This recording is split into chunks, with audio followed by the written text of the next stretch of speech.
Hey there, guys. So yeah, I just thought I'd do a quick video on Johnny Fisher after seeing his fight on the weekend versus Alen Babic. And just do a quick post-fight review. Just talk about where I think Johnny Fisher is and the future prospects for him. So going into the fight against Alen Babic, I think like 99% of people expected Johnny Fisher to win the fight. I thought Johnny Fisher would probably win within 3 rounds. I didn't think it would be as quick as 30 seconds, but I definitely thought Johnny Fisher would win by an early stoppage. Most obviously, we've seen Alen Babic. He's been on that. He was on a lot of matchroom shows early in his career, and I think he had quite a lot of protection. Like when he fought Eric Molina, that's one of the most well-known dives probably in the past few years in like UK boxing. And then he fought that Polish guy who dropped him in the first round. And then he didn't throw punches for the rest of the fight. I believe it was his name Bolski, something like that.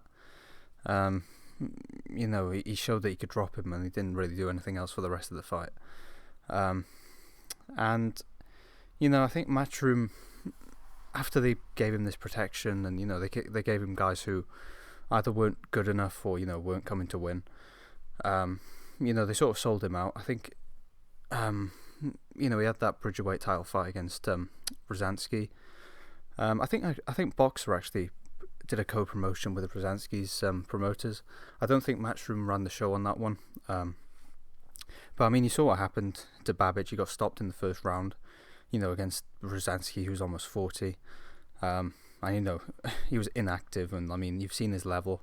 When he fought Lawrence Okola, he got stopped in the first round. So it was obvious that Babic, he couldn't hold a shot. He's not a real heavyweight anyway. He probably should be fighting a cruiserweight. And obviously going into this fight, Johnny Fisher, he's fairly limited.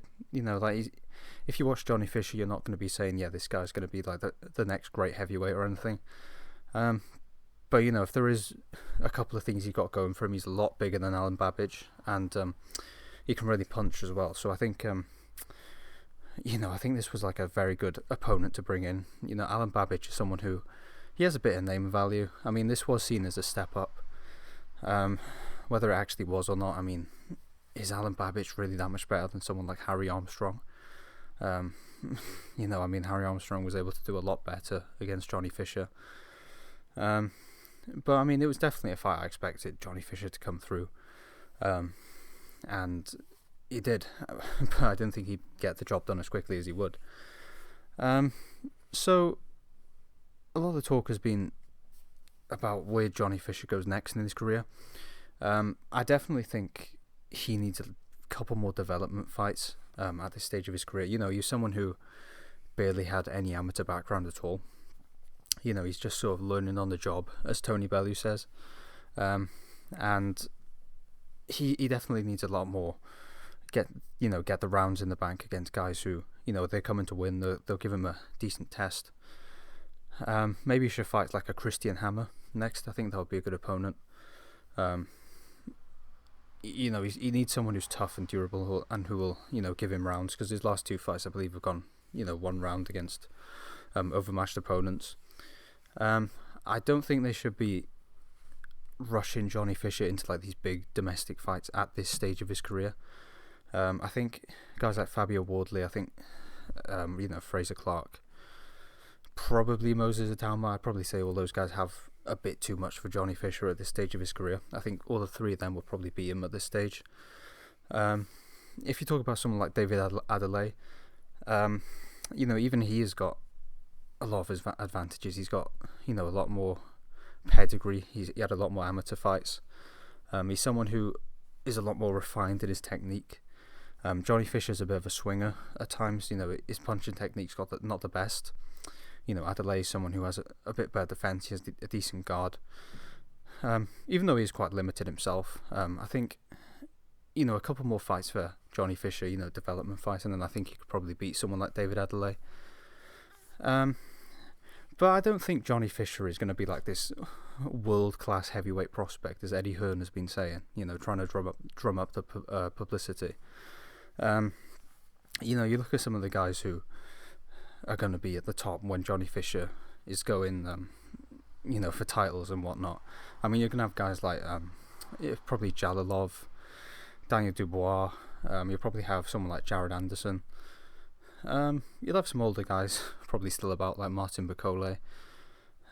Maybe Justice Hooney will be up there. Maybe like a Jagba will still be there. Huey Fury, if he ever gets back in like a big fight. I don't really think Johnny Fisher will be able to beat any of those guys. Just based on what we've seen so far. There's not much substance to what he's provided so far. I don't think he's going to be like world class. I don't think he's going to win world titles or anything like that. But I think Johnny Fisher's career, I think as I've titled the video, I think he could have a very fun career. And I don't necessarily think he's going to be fighting for world titles, or at least, you won't be against like the best opposition. But I think he could have some really solid domestic wins. You look at someone like Matt Skelton, for example. We're going back in the day a bit, or like Danny Williams before he became punch drunk, or a guy like John McDermott. I think Johnny Fisher could definitely have a career somewhat similar to them.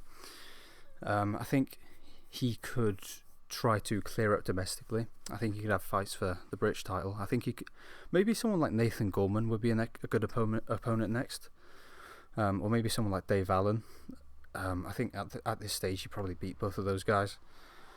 And those guys wouldn't just get blown out of there, especially Dave Allen. I mean, the only thing Dave Allen's got going for him is his chin. His ability to absorb punishment.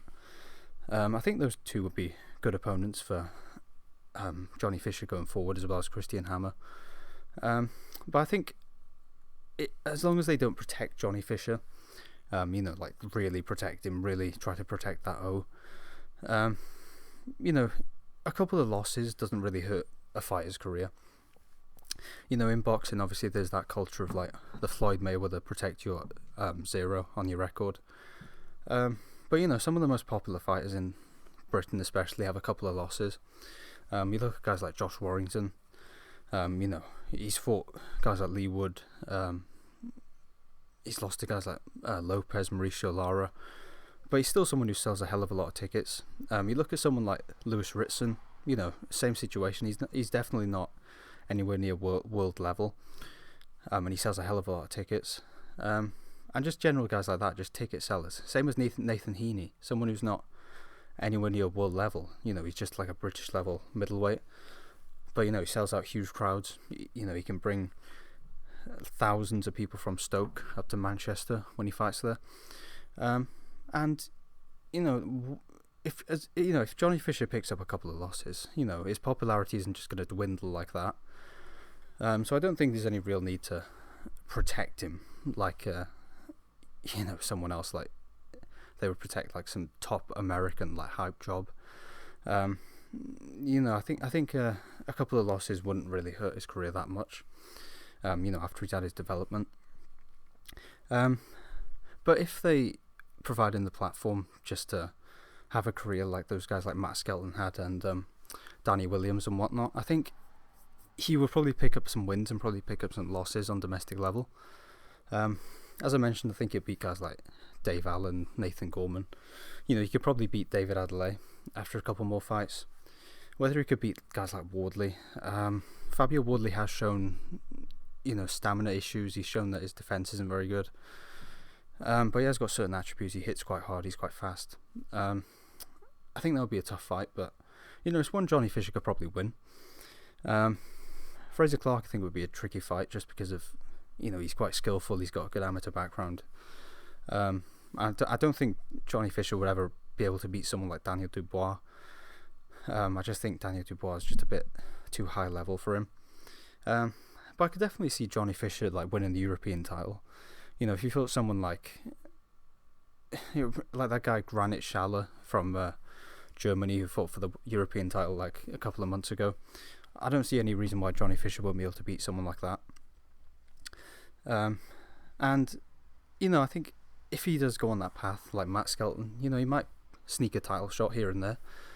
I don't think he'd be successful, but I think he could definitely have success at British and European level, and maybe at Fringe World level. But I don't think he's going to go all the way. I don't think he's going to be a heavyweight champion. I think he could be a European champion, but I don't think he'll go all the way and be a heavyweight champion. I don't think he'll be one of the top heavyweights. I don't think he'll be in the top 10. But I do think he can have some success at domestic level and European level. So, yeah. Let me know what you guys think about Johnny Fisher. That's probably all I've got to say for today. Yeah, it'll be interesting to see where his career goes next. So, yeah, thanks for watching, and God bless.